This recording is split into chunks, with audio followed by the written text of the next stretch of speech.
లక్ష్మి గారిని గెలిపించుకోవాలి.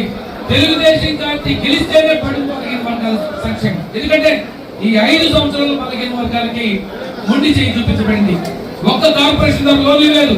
ఆ రోజు చంద్రబాబు నాయుడు 30 కార్పొరేషన్ పెట్టి దాంట్లో యాదవ్ కార్పొరేషన్ నేను కూడా యాదవ్ కార్పొరేషన్ 3,000 కోట్ల రూపాయలు నిధులు ఇచ్చారు. అయితే దురదృష్టవశాత్తు మనం గెలిపించుకోలేకపోయాం. కాబట్టి ఆ 3,000 కోట్ల రూపాయలు బలహీన వర్గాల కార్పొరేషన్కి ఇచ్చి సహాయం చేసే అవకాశం లేకుండా పోయింది. తెలిసిన అర్థం చేసుకున్నటువంటి మోసానికి గురై మరలా తెలివి తెచ్చుకున్న బలహీన వర్గాలు ఇవాళ తెలుగుదేశం పార్టీ వెంట నడుస్తున్నారు. రాత్రి వినుకొండ పోయాను.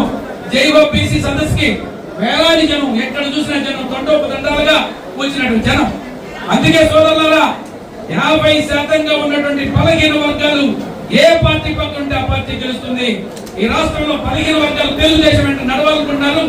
ఒక విజన్ దిశ దశ నిర్దేశం చేయగలిగి రాష్ట్రాన్ని ముందుకు తీసుకెళ్ళి